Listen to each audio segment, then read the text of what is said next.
Halo keluarga sehat Balimed, saya Ria Wondal yang akan menemani Anda hari ini dalam acara Soulmate Speak Out Live Balimed.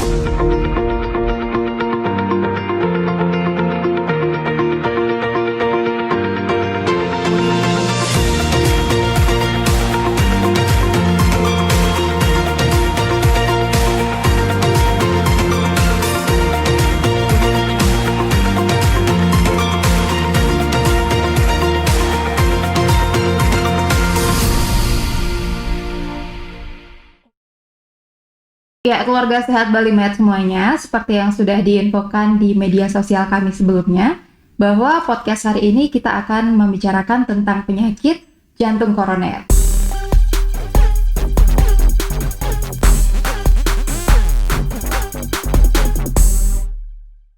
Nah, dan untuk membahas itu, saya sudah ditemani oleh pakarnya, yaitu salah satu dokter spesialis kami di Balimed.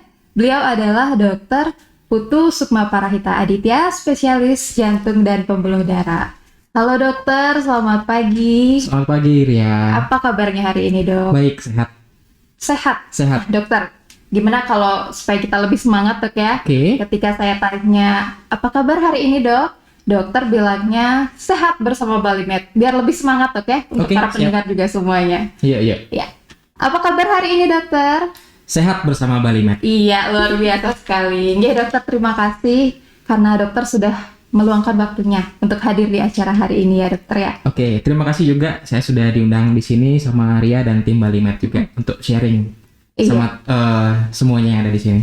Iya dokter. Keluarga sehat Balimed dimanapun berada, jadi khususnya untuk masyarakat Jemberana juga yang misalnya punya keluhan tentang jantung atau mau konsultasi masalah jantung dan pembuluh darah, jangan jauh-jauh kemana-mana lagi, di Balimed sudah ada dan bisa konsultasi langsung dengan Dr.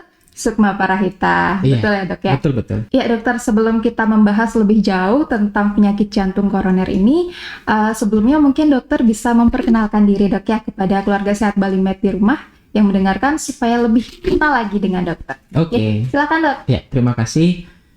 Selamat pagi semuanya, sahabat sehat Balimed. Saya bisa dipanggil Sukma, nama lengkap saya Putu Sukma Parahita. Saya di sini sebagai dokter spesialis jantung di Balimed. Ya, umur saya 30 tahun. Saya sebenarnya asalnya dari Singaraja. Ya, jadi saya berjalan-jalan sedikit ke negara di sini. Iya, akhirnya di Balimed dok ya? Di Balimed, ya. Syukur sekali kita punya dokter sebagai dokter spesialis jantung kita di sini. Terima kasih. Iya, dokter, sebelum kita mengupas lebih jauh tentang penyakit jantung koroner, kita lihat dulu informasi yang mau lewat berikut ini. Oke. Tetap di Soulmate Speak Out Live Balimed.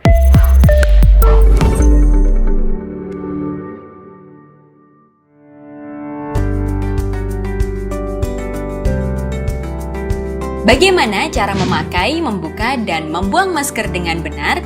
Ikuti langkah ini. 4 langkah memakai masker. Pertama, sebelum memakai masker, cuci tangan menggunakan air mengalir dan sabun atau cairan antiseptik. Kedua, pastikan masker menutup hidung, mulut, dan dagu secara keseluruhan. Karena itu, gunakan masker sesuai ukuran. Ketiga, perhatikan posisi masker. Bagian yang berwarna ditempatkan di depan, sementara yang putih menempel di wajah. Keempat, setelah masker terpasang, tekan bagian atas hingga sesuai bentuk hidung kamu dan pastikan sudah rapat. 4 langkah membuka dan membuang masker yang benar. Pertama, membuka masker, pastikan tidak memegang bagian depan masker, tapi dengan melepas bagian kaitan belakang masker. Kedua, gantilah masker jika rusak, kotor, atau basah. Ketiga, buang masker dengan benar ke tempat sampah. Keempat, setelah membuang masker, cuci tangan dengan air mengalir dan sabun atau antiseptik. Pakailah masker untuk mencegah tertular COVID-19 saat keluar rumah di tempat umum dan kerumunan orang. Jika tidak ada masker bedah, gunakan masker kain. Ingat, gunakan masker, pahami caranya, taati peraturan agar semua sehat dan selamat.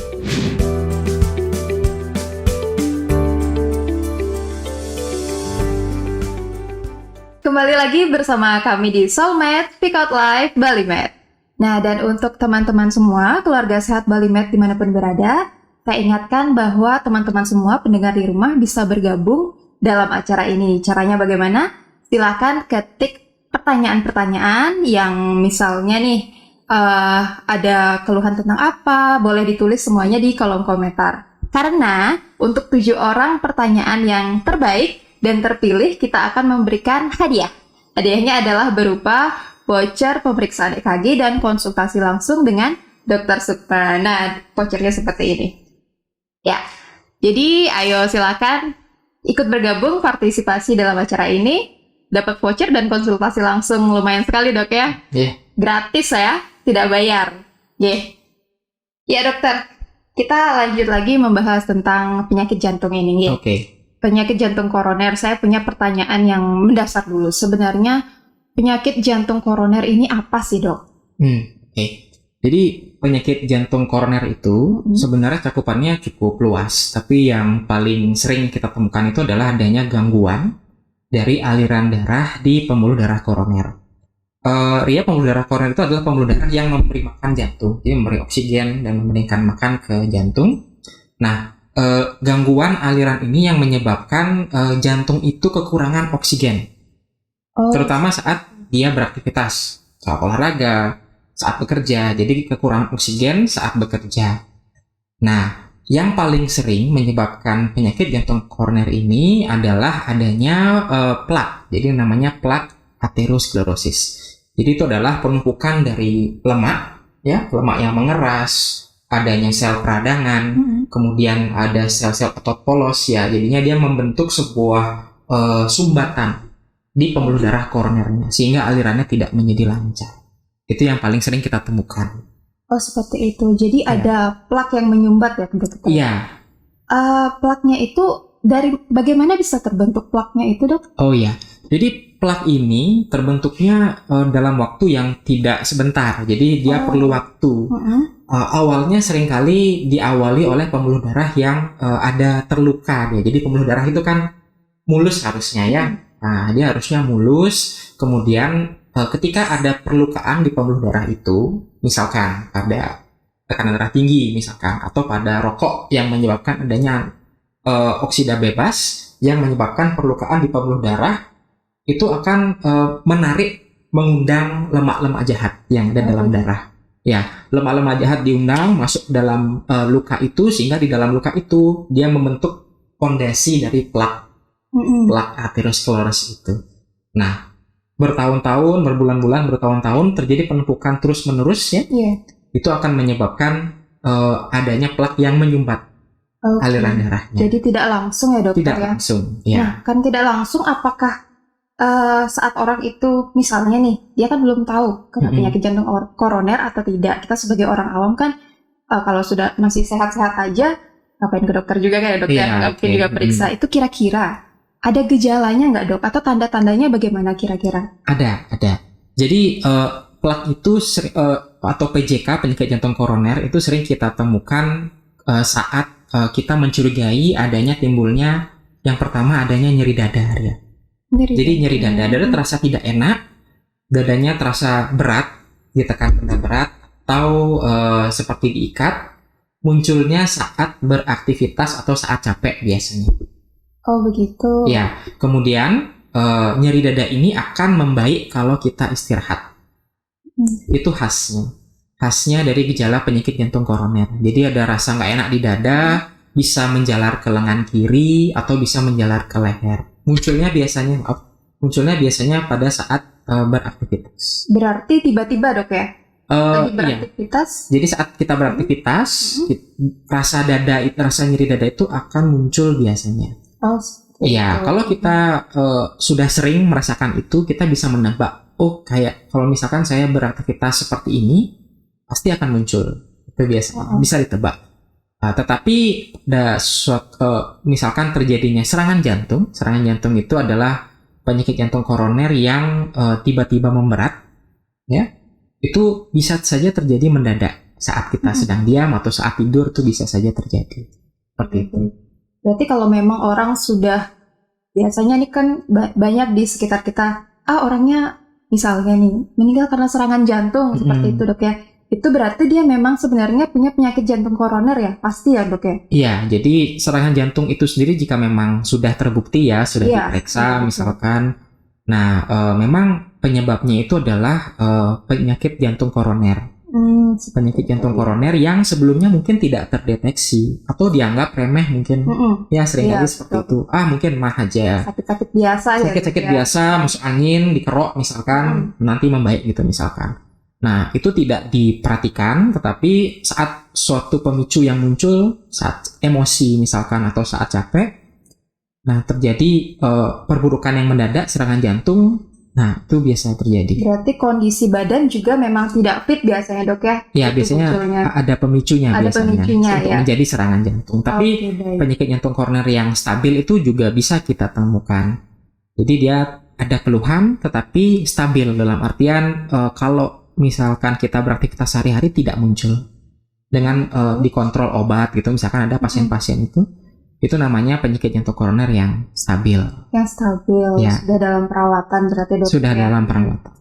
Nah dokter, misalnya nih dok, kalau kita bilang penyakit lain misalkan tentang diabetes atau asma, itu kan katanya ada faktor genetiknya dok ya. Ya. Kalau penyakit jantung koroner ini bagaimana? Apakah ada faktor genetiknya atau bagaimana dok? Oh ya, jadi penyakit jantung koroner itu bisa saja disebabkan oleh genetik, tetapi tidak banyak. Hanya sedikit segmennya saja, dan sedikit pasiennya saja. Kebanyakan penyakit jantung koroner itu disebabkan karena proses metabolik. Artinya dia terjadi karena proses yang kita dapatkan. Bukan karena bakat dalam gen kita. Faktor resikonya ya misalkan ada hipertensi, darah tinggi, kencing manis, merokok, ataupun obesitas gitu misalkan. Tetapi ada beberapa kondisi misalkan yang dipicu oleh genetik. Kalau misalkan pasien terkena penyakit jantung koroner di usia muda. Nah, di bawah 40 tahun pada laki-laki, di bawah 55 tahun pada perempuan, itu mungkin saja ada faktor genetiknya. Berarti kemungkinan faktor genetik itu ada. Ada, tapi kecil. Sangat kecil, ya, sangat kecil, jarang ditemui berarti. Jarang ditemui. Lebih ke aktivitas fisik karena metabolik tubuh sendiri. Jadi proses faktor psikometabolik yang kita dapatkan selama kita hidup. Iya baik. Ya dokter, sebelum pembahasan kita lebih jauh lagi, karena pembicaraannya sepertinya semakin seru ya dokter ya, kita rehat dulu sejenak. Kita lihat informasi yang akan lewat berikut ini. Tetap stay tune di Soulmate Speak Out Live Bali Med.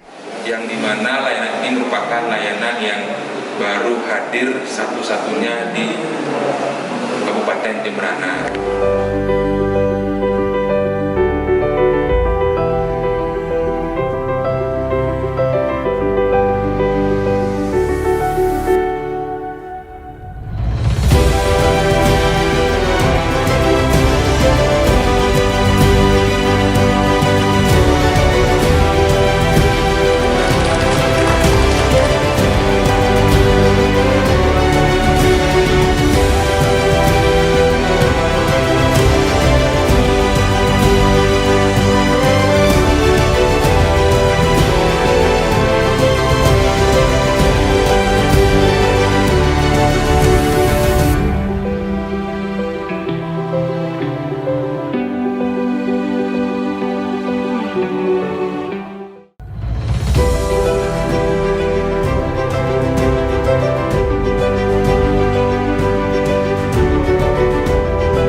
Terima kasih, saya nama Ibu Siti Putuanan Saputra, alamat di Dawaru dari instansi Dukcapil Kabupaten Jemberana. Jadi hari ini saya mendapatkan pelayanan rekam jantung di Rumah Sakit Bali Med Negara, dan kebetulan ini yang pertama kali ya Bali Med sudah mulai melaksanakan dokter spesialis rekam jantung. Saya berbahagia sekali sebagai masyarakat Jemberana. Tentu harapan ke depan bahwa masyarakat kita yang di Jemberana semakin dekat mendapatkan pelayanan rekam jantung, konsultasi dan lain sebagainya, tidak usah ke Denpasar lagi. Dan yang paling penting sebenarnya bagaimana kita mensosialisasikan bahwa kepada masyarakat yang sekarang rata-rata punya kebiasaan tidak berolahraga, kemudian konsumsi makanan yang sembarangan, jangan ada ketakutan untuk memeriksakan jantung, itu intinya ya. Sehingga jangan berpikir bahwa jantung ini mahal, jantung memang mahal, jangan berpikir takut untuk memeriksakan jantung. Mari kita periksakan secara rutin, dan sudah ada di Balimed. Ke depan harapan di Rumah Sakit Balimed ini, mudah-mudahan Rumah Sakit Balimed tetap bisa melayani masyarakat kita di Jemberana secara baik. Kemudian Balimed juga menjadi rumah sakit yang memang dicintai masyarakat Jemberana.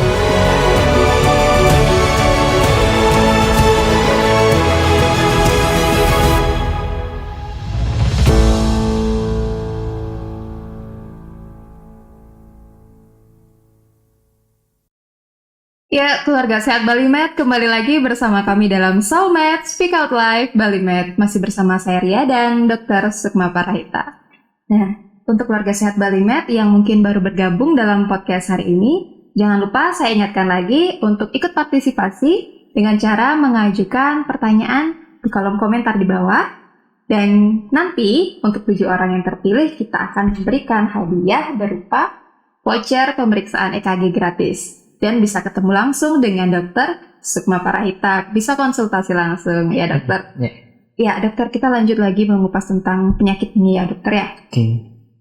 Misalnya dok, ketika orang disimpulkan mengidap penyakit jantung koroner, itu kira-kira pemeriksaan apa saja yang diperlukan dokter? Bisa dijelaskan, silakan. Oke.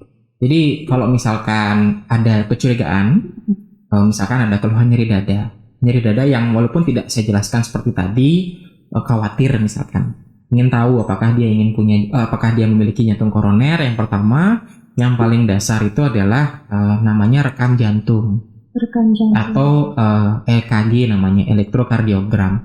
Di sana kita bisa lihat irama jantungnya, apakah ada tanda-tanda kekurangan oksigen atau tidak, itu bisa terlihat di sana. Itu yang paling dasar. Nah, tapi kadang-kadang jantung itu pada saat walaupun dia memiliki plak atau walaupun dia memiliki penyakit jantung koroner, pada saat istirahat jantungnya normal-normal aja. Jadi tidak ada keluhan, oksigen masih bagus, dia hanya muncul pada saat beraktivitas. Nah, misalkan EKG-nya normal, kita bisa melanjutkan ke pemeriksaan treadmill namanya. Jadi saat treadmill, mungkin yang lain juga udah tahu ya treadmill seperti apa. Jadi kita berjalan di atas treadmill ya, berjalan cepat sampai lari ya. Nanti kita dibuat capek di treadmill itu ya. Saat dia berjalan, EKG-nya kita pasang, kita amati apakah ada perubahan dari EKG saat istirahat dan EKG saat beraktivitas. Jadi kalau memang dia memiliki penyakit jantung koroner, kemungkinan besar itu akan terlihat di sana. Berbeda kalau dia tidak punya penyakit jantung koroner ya dok ya? Ya, jadi kalau misalkan dia tidak punya penyakit jantung koroner, untuk hasil treadmillnya antara yang istirahat dan yang beraktivitas itu sama dia, tidak ada perubahannya. Ya, penunjang yang lain kita bisa lakukan echo, namanya ekokardiografi atau USG jantung.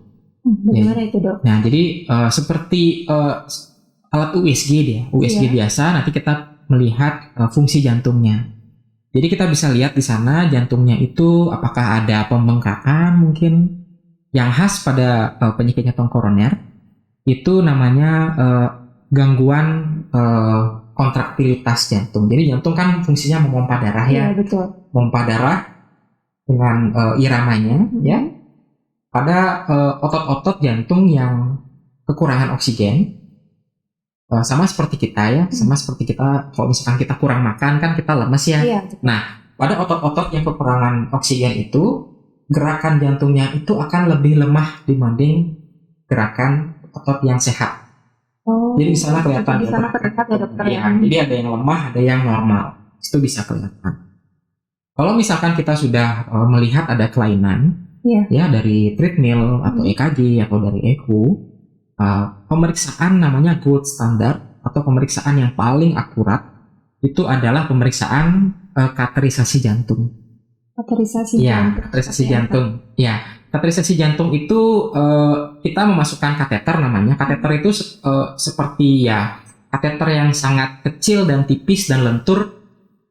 Kalau misalkan kita bandingkan mungkin seperti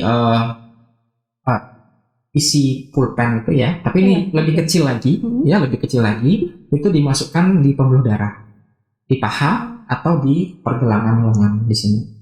Jadi kita masukkan kateter itu, kateter itu nanti akan mengarah ke jantung.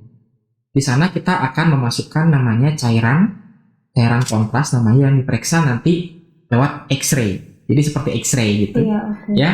Nanti akan kelihatan langsung pembuluh darahnya. Kita masukkan cairan di sana. Cairan itu akan mengisi pembuluh darah, nanti bentuk pembuluh darahnya akan terlihat di X-ray-nya. Itu kateterisasi namanya. Kateterisasi Ya. itu lebih akurat ya, Itu yang paling akurat. Yang paling akurat. Ya, jadi kita ingin memastikan apakah dia memang ada penyakit jantung koroner, dan juga selain diagnosis, itu juga bisa berfungsi sebagai terapi. Jadi lewat kateter itu kita juga bisa membuka sumbatan yang ada di koroner jantung. Iya, dengan pemasangan stent namanya. Gitu. Seperti itu pemeriksaannya. Itu yang kalau sudah mau memastikan lagi supaya lebih akurat. Berarti untuk yang di awal bisa EKG dulu. Bisa EKG, treadmill, lalu yang dan eko. Ekonya. Iya. Boleh nggak dok kalau misalnya teman keluarga sehat Bali Med di rumah ini tidak ada keluhan apa-apa sebenarnya, tapi mau periksa aja nih sebenarnya ada penyakit jantung atau bagaimana, biar buat jaga-jaga kan dokter ya. Siapa tahu itu boleh nggak? Sebenarnya untuk pemeriksaan bisa saja. Jadi namanya check up ya. Check up rutin gitu ya namanya ya. Jadi kita selain pemeriksaan itu kita juga harus mempertimbangkan faktor risiko ada atau tidak. Jadi pasien-pasien DM punya risiko yang lebih tinggi dibanding pasien-pasien yang normal.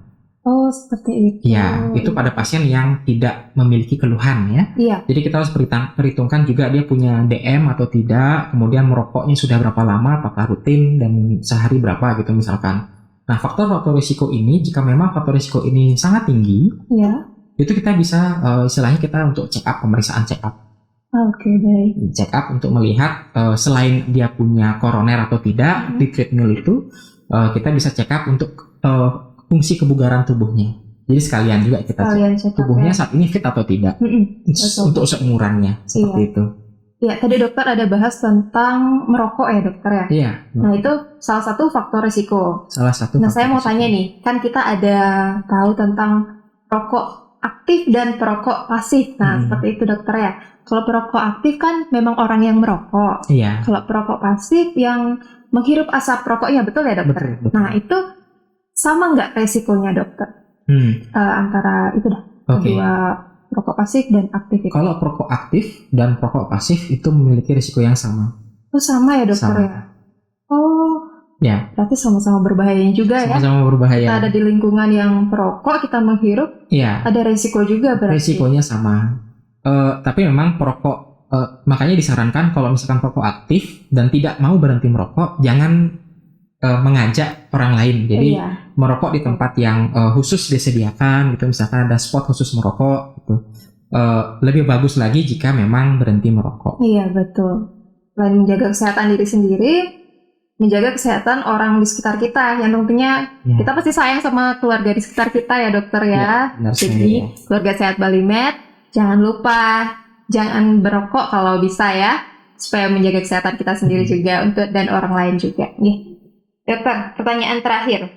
Bagaimana cara kita mencegah penyakit jantung koroner ini? Sebenarnya untuk mencegah penyakit jantung koroner ada beberapa poin ya. Saya hitung ada 5 poin. Yang pertama itu adalah nutrisi. Kita harus menjaga nutrisi kita. Jadi salah satu faktor risikonya kan kolesterol, gula. Itu kan penyakit memang karena makanan, karena nutrisi kita. Jadi yang disarankan itu adalah yang pertama perbanyak makan sayur dan buah. Kemudian untuk daging kita disarankan menggunakan daging putih seperti ikan ataupun ayam atau unggas yang lain. Kalau lebih baik daging putih ya dokter? Iya, boleh makan daging merah boleh, tapi untuk frekuensinya itu harus dijaga, sekali seminggu atau 2 kali sebulan gitu misalkan. Iya betul. Ya kalau misalkan sahabat yang di rumah ingin mengecek atau lihat Google di internet, itu namanya Mediterranean Diet. Jadi diet Mediterranean itu sudah lengkap di Google ada. Jadi konsumsi sayur dan buah, serat juga, kemudian daging putih, kurangi daging merah dan goreng-gorengan. Ya seperti itu. Itu yang pertama untuk nutrisi. Yang kedua adalah menghindari faktor risiko seperti yang tadi merokok. Iya. Kemudian untuk darah tinggi kita kontrol tensinya di bawah 140/80/90. Jadi asal di bawah itu risikonya akan semakin kecil. Untuk pasien-pasien yang memiliki kencing manis atau DM, Iya. itu ada pengecekan yang rutin namanya HbA1c, yaitu targetnya di bawah 7%. Nah, itu untuk mengontrol faktor risiko yang poin kedua. Yang ketiga adalah olahraga. Jadi aktivitas fisik. Aktivitas fisik seperti apa sih yang bisa mengurangi risiko penyakit jantung? Adalah yang aerobik. Jadi yang aerobik seperti jogging atau sepeda atau jalan santai seperti itu, berenang gitu misalkan. Ya, itu yang ringan saja, yang ringan atau sedang, ya, nggak usah terlalu berat gitu ya. Itu disarankan per minggu itu sekitar 150 menit. 150 menit, kira-kira kalau hitungan hari itu. Kalau hitungan hari misalkan 3 sampai 5 kali. Misalkan kita mau 5 kali 30 menit ya per sesi. Per sesinya ya. Per sesi 30 menit. Itu yang ringan ya, yang ringan. Ya, sebenarnya, dokter. Itu yang jalan santai atau sepeda santai yang keringatnya tidak terlalu banyak. Tapi kalau misalkan yang intensitas yang berat, itu yang jogging, yang misalkan sepeda yang keliling kota gitu misalkan ya, atau jogging atau futsal gitu misalkan, itu kira-kira 75 menit per minggu. Jadi 15 menit bisa setiap. Lebih ringan waktunya. Iya, karena intensitasnya lebih berat. Lebih berat. Iya, seperti itu. Kemudian, poin keempat itu merokok tadi. Ya, hindari merokok. Jangan mengajak orang lain untuk menghirup asap rokok. Iya, betul. Okay. Kemudian, hindari stres. Stres juga ya, dokter? Ya, karena stres itu memicu perilaku-perilaku yang tidak sehat kadang-kadang. Seperti merokok. Karena orang stres kan gampang merokok, makan kurang sehat gitu ya. Dan stres ini juga bisa memicu serangan jantung. Ya, stres bisa memicu serangan jantung, dan jantung menjadi cepat, kemudian terjadilah serangan jantung. Itu bisa. Jadi 5 poin itu saja sudah cukup sih. Sudah cukup untuk mencegah supaya kita tidak terkena penyakit jantung koroner. Iya, baik. Berarti poin-poinnya sebenarnya memang seperti pola hidup sehat ya, dokter ya? Benar, pola hidup sehat. Intinya pola hidup yang sehat, benar. Jangan stres juga. Jadi untuk teman-teman di rumah yang memang siapa tahu merasa ada keluhan-keluhan tentang jantung atau misalnya ingin konsultasi aja dengan dokternya, bisa langsung ketemu dokternya di sini di Balimed. Betul ya, dokter? Betul ya. Iya, dokter. Terima kasih banyak, dokter, karena hari ini sudah meluangkan waktunya untuk kami di acara podcast hari ini. Terima kasih juga, Ria. Iya, baik. Ya, sekali lagi terima kasih banyak untuk informasi dan penjelasannya. Sangat bermanfaat untuk saya dan pastinya juga untuk pendengar semua di rumah. Dan akhirnya, saya Ria dan seluruh tim yang bertugas kali ini mengucapkan terima kasih untuk segala perhatian dan partisipasi dari keluarga Sehat Balimed dan pendengar semua di rumah. Kami mohon maaf apabila selama acara ini berlangsung ada salah kata yang kami sengaja ataupun tidak disengaja. Sampai jumpa di podcast kami selanjutnya. Selamat pagi dan salam sehat bersama Balimed.